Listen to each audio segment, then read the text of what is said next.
É uma estatística assustadora e que preocupa bastante. O tabagismo está associado a 90% dos casos de câncer.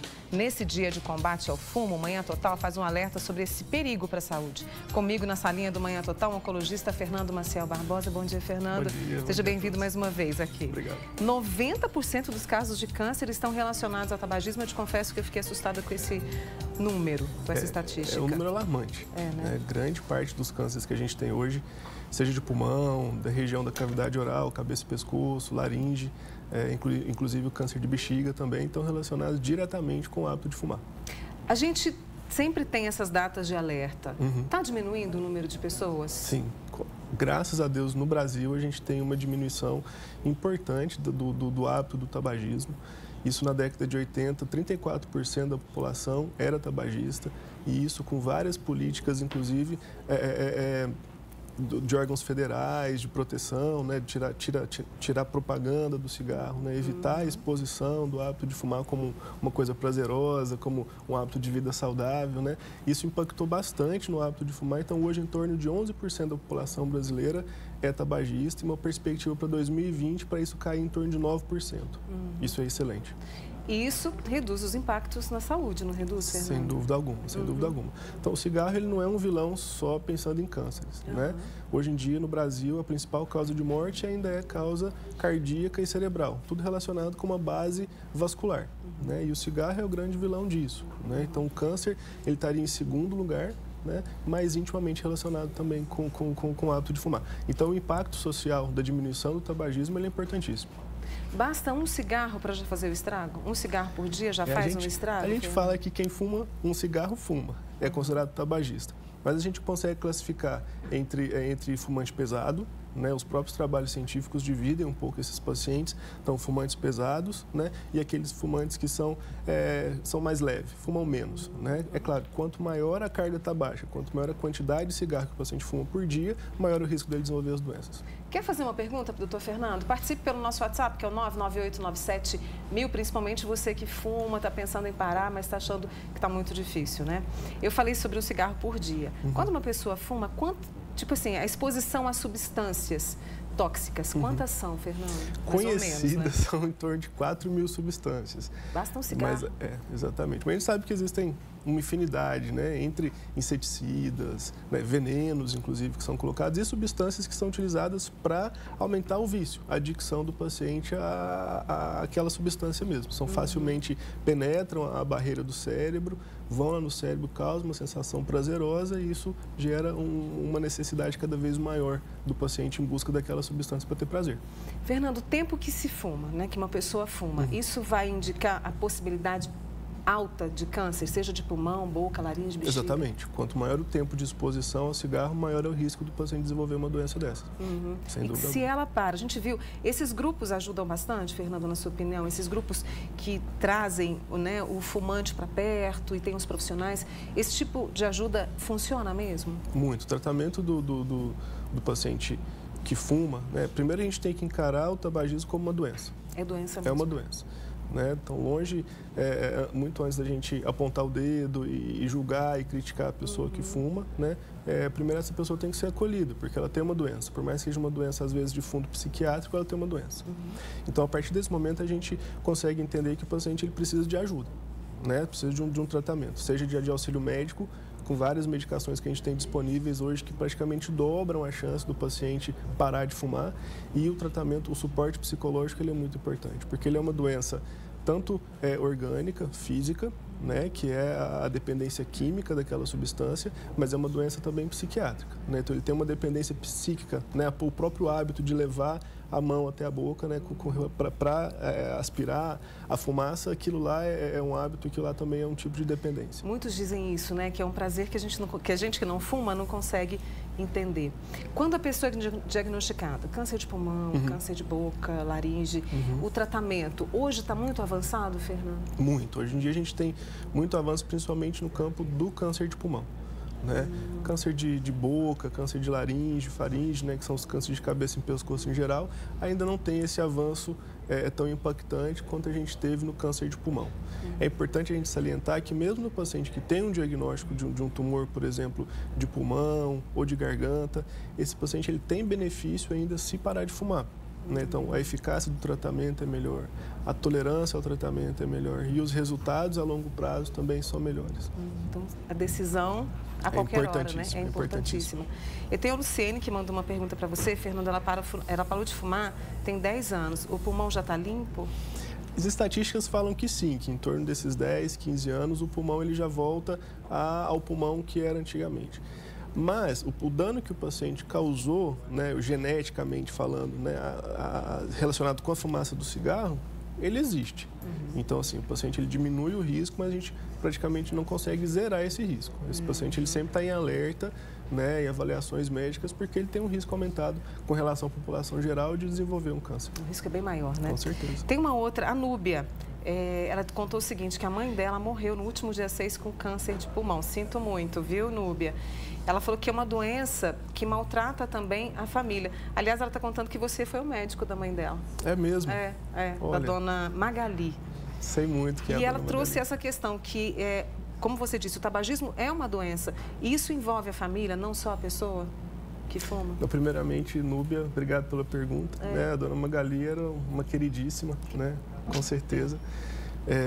Mas o câncer em geral, né, ele não é uma doença do paciente. Né? O núcleo familiar também se mobiliza e sofre muito com a doença. Né? Principalmente o câncer de pulmão, quando desenvolve metástases, o paciente ele tem muitos sintomas, seja sintoma respiratório, com dificuldade de respirar, oxigenação mais baixa, metástases em vários sítios, por exemplo, metástases nos ossos, que causam muita dor, muito desconforto, dificuldade às vezes de andar.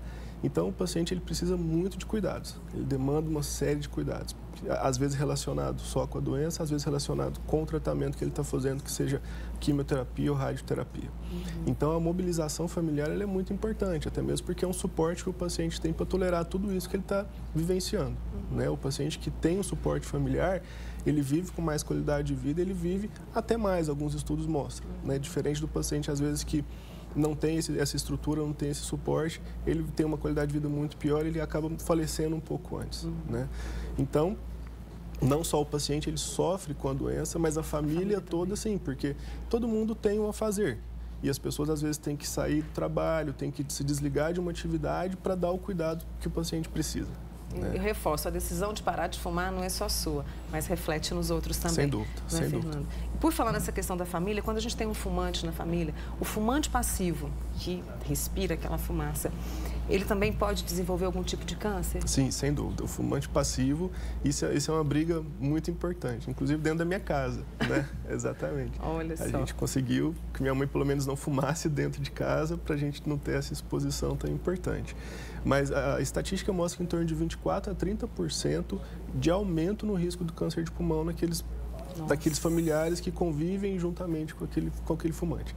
Então, é um risco muito alto, né, se for comparar com a população normal, que não vale a pena. Né? Então, o hábito de fumar, ele é um hábito individual. Então, faça ele individualmente, sem expor outras pessoas a esse risco, sem dúvida alguma. A Marcilene também está acompanhando a nossa conversa. Ela disse que depois do infarto no final de maio, ela não fuma mais, mas tem muita vontade. Quanto tempo para não sentir vontade? Ela falou que está se apegando a Deus para continuar. Se apegue mesmo.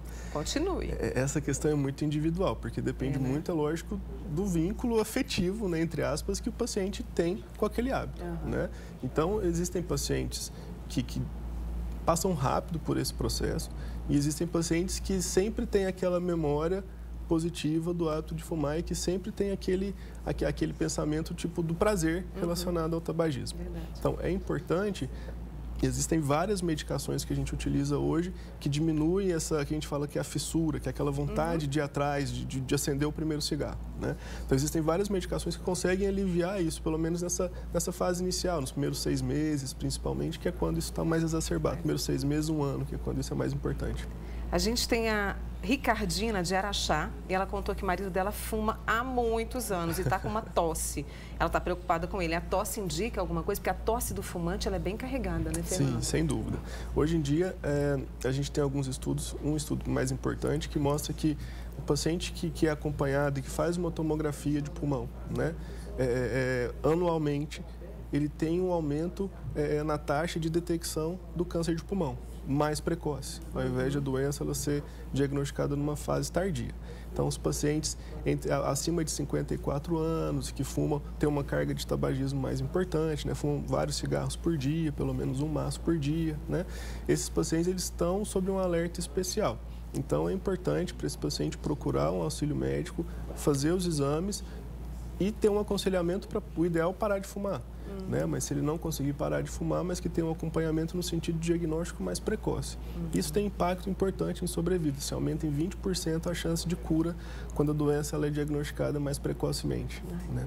Faz a diferença, né, Fernando? Totalmente. Meu nome é Renata, meu marido parou de fumar há 6 anos e até hoje ele fala que sente vontade. Principalmente quando ele está nervoso e estressado. Seria encontrar estratégias também para esse momento, né? Totalmente. Isso é muito particular. O que eu posso trocar essa vontade de fumar, pelo que eu posso trocar. Então, pacientes que fazem atividade física, que desenvolvem um outro tipo de hábito, isso é importante. Né? Pacientes que às vezes trocam o hábito de fumar por exemplo, chupar uma bala. Né? Eu tenho vontade de fumar, eu vou, chupo uma bala. Né? Eu vou, tomo um copo de água. Então, eu tenho uma amiga que conta que o pai dela parou de fumar tomando água. Que bom. Então, ele tinha vontade de fumar, ele pegava um copo d'água, tomava um copo d'água, dizendo que passava. Exatamente. Mas esse aí é o fator psicológico. Né?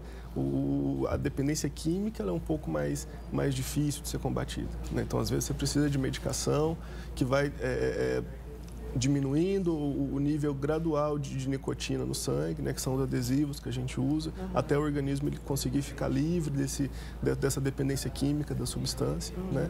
É difícil, mas não é impossível, né, Fernando? Totalmente. Tem mais uma pergunta do Geando Luizotti. O narguilé realmente é pior do que o cigarro? É mito ou verdade? É verdade. É verdade. É pior. Não, então, a exposição a toxinas, a exposição à fumaça, ela é muito maior do que o cigarro com filtro.